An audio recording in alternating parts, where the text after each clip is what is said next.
여호수아서를 보도록 할게요. 여호수아서. 여호수아서는 크게 네 가지 메시지가 있습니다. 첫 번째, 건너가라. 네, 요단강을 건너 가나안으로 가라. 그 다음 두 번째는요, 그 땅을 취하라. 그리고 세 번째는 그 땅을 나누라. 그리고 그 땅에서 하나님만을 섬겨라. 자, 이 네 가지 단락으로 이루어져 있습니다. 이것이 여호수아의 구조예요. 건너가는 것도 용기가 필요하고요. 믿음이 필요하고요. 또 그 땅을 취하는 것도 하나님의 약속을 믿어야만 가능하고요. 또 그 땅을 나누는 것도 마찬가지, 그 땅에서 하나님을 계속 섬기는 예배자로 남는 것도 마찬가지. 여러분, 하나님의 나라를 세운다는 것은 모두 믿음이 필요한 것들이라는 과정들이라는 것을 기억하시면 되겠습니다. 그래서 여러분 보시면 여기 보면 이제 어, 여호수아서는 어떻게 돼 있느냐? 제가 아까 지금 말씀드린 것을 이렇게 어, 도표로 정리해서 보여드릴 수가 있겠어요. 정복을 위해서 준비하고 정복하고 분배하고 그 다음에 당부하면서 끝나더라. 이렇게 그림으로 이해하시면 되겠고, 여러분 정복된 지역이 지도상에서 어디에 위치하느냐, 이렇게 여러분 지도를 보여드립니다. 각 지파에게 이렇게 하나님이 이 땅들을 분배하셨다는 것을 보면 되겠고요. 이 전쟁의 순서에 대해서는 이렇게 여러분 보시면 될 것 같아요. 지금 이 화살표가 복잡하게 돼 있는데, 여러분 지금 제 커서를 잘 따라가서 보시면요. 지금 이 점선 중에서도 이렇게 길게 돼 있는 점선 있죠? 이 점선은 요단강 동편에서의 전투를 말하는 것이고요. 자, 첫 번째 가나안 공격은 여기 나와 있는데요. 시딤에서 길갈로 넘어가서 여리고 쪽으로 가는 이 전투를 말하는 겁니다. 그리고 나서 네, 실선이 나오죠. 이 굵은 검적 실선 남쪽으로 가고 있습니다. 남쪽의 동맹을 무너뜨리고, 그리고 회색 선이 보이는데 이 북쪽으로 가서 북쪽을 점령하는 장면이 나와 있어요. 자, 그러니까 여러분 제가 다시 한번 요약해 드릴게요. 요단강 동쪽 땅을 취하는 과정, 그리고 중부 전쟁, 그리고 남부 전쟁, 그리고 마지막 북부 전쟁. 이렇게 전쟁의 순서는 이렇게 되어 있습니다. 근데 흥미로운 것은 이 남부 전쟁이나 북부 전쟁을 할 때 여러분 적들이 한꺼번에 연합 전선을 취해가지고 한꺼번에 몰려왔어요. 그리고 한꺼번에 격파당했습니다. 어떤 의미로는 이제 각 성을 돌아다니면서 이제 점령해야 되는 그 지루한 과정을 좀 요약할 수 있게끔 그들이 한데 모여 와서 공격을 해주었다라는 사실 보시면 될 것 같고요. 이제 여러분 이제 건너는 장면을 보면은 여호수아 1장에서 여호수아가 하나님의 말씀을 받습니다. 이 율법책을 주야로 묵상하고 담대히 행하라는 명령을 받죠. 여러분 뭐 군대가 싸워서 이기려면 무기를 잘 준비해라, 이런 명령이 주어질 것 같은데, 여러분, 믿음의 사람들의 무기는 하나님의 말씀입니다. 이들은 지금 칼과 창으로 싸우는 전쟁이 아니라, 그 무기도 있어야 되겠지만 하나님의 말씀을 따라 세울 나라를 위해서 싸우는 거잖아요. 하나님의 말씀이 없이는 이길 수 없는 전쟁이에요. 여러분, 세상에서 여러분이 하나님의 사람으로서 살아남는 전쟁을 어떻게 해야 될까요? 공부도 열심히 하고 여러분의 스킬과 재주와 능력치를 열심히 갈고 닦아야 되겠죠. 아마 여호수아도 무기를 준비하긴 했을 겁니다. 그런데 이 한 가지가 없으면 안 돼요. 하나님의 말씀 안에서 내가 누구인지 아는 그 확고한 영적 날카로움이 없으면요, 여러분 성공을 할 수는 있지만 하나님의 백성이 될 수는 없는 거죠. 여러분, 우리가 하나님의 백성으로서 하나님의 나라의 영향력을 펼치고 살아갈 수 있으려면요, 우리가 한 가지 무기를 더 가지고 살아야 됩니다. 여러분의 지식과 여러분의 커리어와 여러분의 레주메라는 무기 말고요, 하나님의 말씀이라는 무기를 하나 더 가지고 사셔야 돼요. 그것을 기억하시기 바라고요. 여러분, 두 정탐꾼 이야기 여러분 보셨을 텐데, 예, 여리고성에 있는 사람들은 모두 하나님의 그 심판, 하나님의 그 군대가 지금 오고 있다라는 사실을 알았을 텐데, 여러분 이 성에서 정탐꾼들을 숨겨준 라합은 살았지만 나머지 백성들은 심판을 피하지 못했다라고 나와 있습니다. 그 이유가 뭘까요? 혹시 한번 이 부분도 얘기 나눠볼까요? 우리 성경자매 한번 나눠볼까요? 네, 성경자매. 아, 네네. 말하고 있었는데, 네네네. 뮤트였습니다. 예. 그 죄가 음, 그때 많았고, 네. 하나님 그 경고를 믿지 않았어요. 네. 이 정탐꾼들이 라합에게 갔을 때 라합이 분명히 말해주기를 그 성 사람들이 다 떨고 있다라고 이야기를 했어요. 마음이 다 간담이 녹았다라고 이야기했습니다. 그 말은 하나님이 홍해물을 말리신 것도 40년 전에 이미 홍해물을 말리시고 출애굽하게 하신 그 이야기들을 다 들었다라고 이야기했거든요. 그런데 이들의 선택이 달랐다라는 거죠. 라합은 항복하는 쪽으로 선택을 했고 이 성에 있는 사람들은 그 하나님이 그 일을 하셨다는 걸 알면서도 그 성을 열거나 하나님께 항복하지 않았다라는 거죠. 여러분, 이런 점에서 우리가 정말 중요한 것은, 아는 것보다 중요한 것은 정말 하나님 앞에 surrender, 하나님 앞에 자신의 삶을 맡길 수 있느냐. 이것이 정말 중요한 것 같아요. 야고보 사도가 재밌는 말을 한 적이 있습니다. 어, 행함이 없는 믿음이 의미 없다라고 이야기하면서 귀신들도 하나님 계신 거 알고 두려워 떤다라고 이야기를 합니다. 그러니까 우리가 믿음으로 구원받는다라고 하는데 귀신들은 그럼 하나님 모르냐? 하나님 안 되는 거예요. 실제로 예수님이 귀신 쫓아낼 때도 당신은 하나님의 아들입니다 하고 소리 지르면서 나가는 귀신들도 있었어요. 그들은 예수님이 하나님의 아들인 것을 모르는 게 아니라 알아요. 그러면은 그 귀신은 구원받아야 됩니까? 아니에요. 지식으로 아는데 하나님께 순종할 뜻이 없어요. 여러분, 우리가 지식으로 예수님이 하나님의 아들입니다라고 기계적으로 아는 지식만 가지고 있으면 우리가 구원받는 게 아니라요. 우리의 지적 동의로서 구원받는 게 아니라 우리의 삶으로 하나님 앞에 항복해야 우리는 구원을 받는 겁니다. 그렇기 때문에 우리의 그 구원이라고 하는 게 그냥 아주 단순하고 얄팍한 지적 동의서에 그냥 사인 하나 하고 컨센트 폼에 이렇게 그냥 마크, 당신이 하나님의 아들님을 뭐 인정하겠습니다라고 마크 하나만 하면 구원받는 것처럼 가볍게 생각하면 안 된다는 거죠. 우리의 삶에 대한 모든 주권을 하나님 앞에 내어놓고 내 굳게 닫아놓은 성문을 하나님 앞에 열어드릴 때 우리는 하나님 앞에 구원받을 수 있게 됩니다. 자, 이 사건이 있었고 요단강이 갈라지는 사건이 있었죠. 이 사건과 유사한 사건은 뭐였을까? 우리 성원 형제 한번 답해 주시겠어요? 요단강 사건을 보면서 떠오르는 사건. 홍해가 갈라진 사건이요. 그렇죠. 그렇죠. 하나님이 그럼으로써 이 여호수아를 이제 지도자로 세우셨음을 아주 확실하게 천명하신 것이고 또 그와 같은 권능으로 함께하고 계신다는 것을 보여주시는 거죠. 하나님이 모세를 왜 일찍 데려가셨을까요? 혹시 이 부분은 여러분 혹시 생각해 보셨어요? 윤숙자매. 질문 한번 다시 말씀해 주세요. 네, 하나님은 모세를 지도자로 삼으셔서 끝까지 약속의 땅을 점령하게 하시는 게 아니라 왜 일찍 데려가셨을까요? 아, 예전에 그거 한국 공부했던 기억이 나는데 네. 성경에 이렇게 딱 써 그 있는 건 아니기 때문에, 네. 어떤 죄가 있어서 끝까지 못 가고 그랬던 게 아니었었던가요? 네, 우리가 앞부분에 그 무리바의 물 사건에서 하나님이 반석을 가리키라고만 했는데 반석을 치는 바람에 하나님이 모세와 아론은 약속의 땅에 못 들어간다 이렇게 말씀하시긴 했어요. 근데 그게 원인이 되기는 했지만 또 한 가지 이런 생각도 듭니다. 근데 모세가 약속의 땅에 들어가서 정복 전쟁까지 다 지휘했다면 아마 사람들이 모세를 굉장히 신격화했을 가능성도 있을 것 같아요. 신격화까지는 아니어도 우상화? 근데요, 아주 신기하게도 모세는 묻힌 무덤도 찾을 수가 없었어요. 그래서 여러분 참 신기한 것은 하나님이 이 군대를 이끄는 유일한 지휘관이라는 사실을 확실히 하시고자 모세를 데려가시고 여호수아에게 리더십을 확실히 넘기신 것을 우린 보게 됩니다.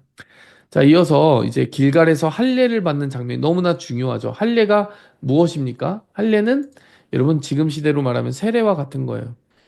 근데 그 당시에 요단강을 등 뒤에 등지고서 할례를 받았어요. 다시 말하면 배수의 진이죠.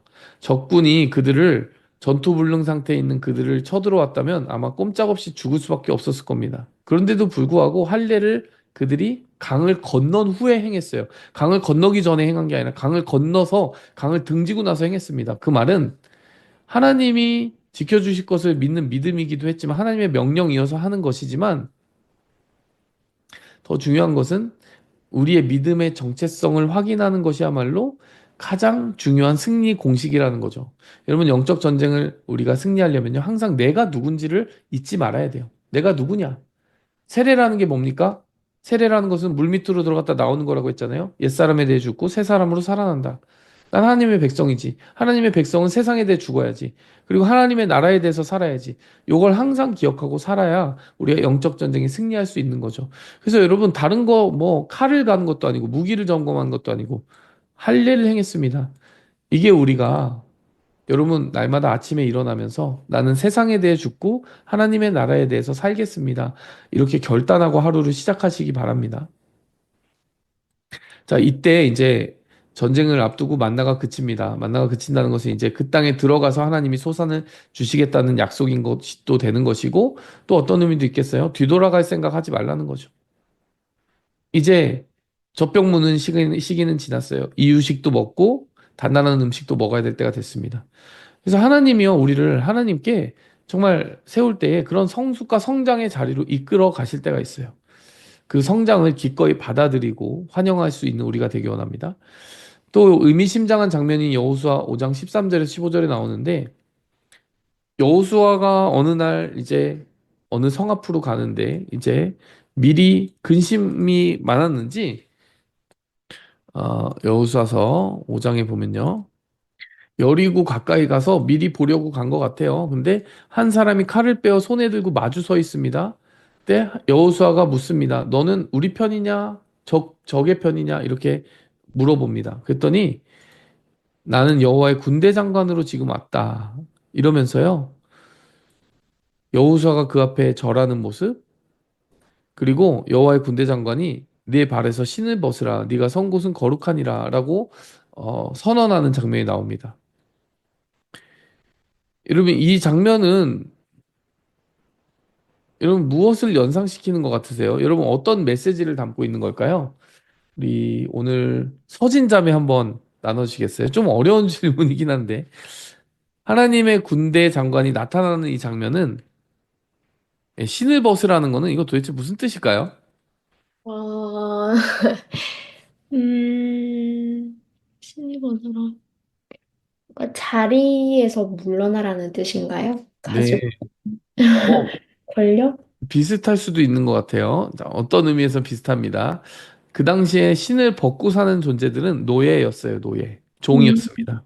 그렇기 때문에 지금 신을 벗으라라고 하는 이 내용은요, 너는 지금 전쟁을 지휘하는 지휘관으로 스스로 인식할 수 있겠지만, 사실은 하나님의 종으로서 전쟁을 수행해야 된다라고 하는 것을 보여주고 있는 거죠. 하나님의 군대 장관이 왔다는 건요, 여호수아 넌 군대 장관이 아니야. 눈에 보이는 지도력은 행사할 수 있지만, 진짜 군대 장관은 하나님이셔. 라고 하는 거를 보여주고 있는 겁니다. 여러분, 우리가 삶의 자세가 그랬으면 좋겠어요. 내가 무엇을 하는 것처럼 보여도 하나님이 나를 통해 하신다라고 하는 고백을 가지고 살았으면 좋겠습니다. 하나님께 주도권을 드리세요. 그리고 하나님께 순종하는 모습으로 하나님께 하나부터 열까지 물어보세요. 그렇다면 하나님이 놀라운 승리를 주실 것을 저는 믿습니다. 그리고 이 신발을 벗으라는 내용은 어디선가 한번 본 장면이에요, 사실은.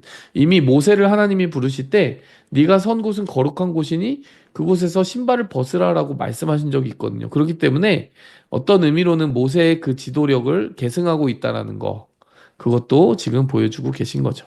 자, 그리고 나서 여리고 전쟁, 그리고 전쟁이 시작되는데요. 여러분, 여리고성 전쟁은 그야말로 정말 이상하게 끝났어요. 그 성 주위를 돌다가 끝났습니다. 매일 한 번씩 돌고 일곱째 날에는 7번 돌고 나팔을 불었더니 성이 무너졌습니다. 여러분, 하나님의 권능으로 이 전쟁이 수행될 거라는 걸 보여주는 거죠. 하나님의 앞으로 어떤 전쟁을 치르더라도 너희가 칼과 창으로 싸워서 실제 군대를 마주쳐서 너희가 싸우는 것처럼 보여도 사실 이 여리고성은요, 그 모든 전쟁의 대표 원리를 보여주는 거거든요. 너희가 싸워 이기는 게 아니라 하나님이 이기게 하시는 것임을 잊지 말아라 하는 의미로 전쟁을 그렇게 이기게 하신 거죠. 하나님이 여리고성에서 전리품을 금지하셨거든요. 왜 전리품을 금지하셨을까요? 혹시 수루 형제님 한번 나누시겠어요? 어, 근데 이게 혹시 전리품을 금지한 것이 이 전투뿐인가요? 아니면 후에도 전리품을 금지하셨나요? 후에는 전리품을 허락하셨어요. 아, 그러면 이게 첫 번째 전투인 거예요? 네, 맞습니다. 그럼 거기에서 좀 의미가 있을 것 같은데요. 첫 번째 네, 전투에서의 네, 전리품은 일단 하나님한테 드리는 게 제일 중요할 것 같고, 네, 그리고 여태까지 이제 구약 성경 다 보면은 항상 말씀하시는 게 너로 인해서 승리한 게 아니라는 걸 좀 항상 강조하시는 것 같거든요. 네, 그렇기 때문에 이제 좀 그런 거를 강조하는 의미가 있는 것 같아요. 이 승리는 나로 인한 것이다. 이런 걸 좀 말씀하시는 것 같고, 네, 네, 좀 그렇게 보입니다. 네. 그런 의미가 있죠. 그리고 하나님이 주인 되셔서 하나님이 이기고 승리하게 하신 전쟁이라는 의미가 있으니 너희가 이긴 것처럼 너희가 전리품을 취한다라는 그런 것은 내려놓아라.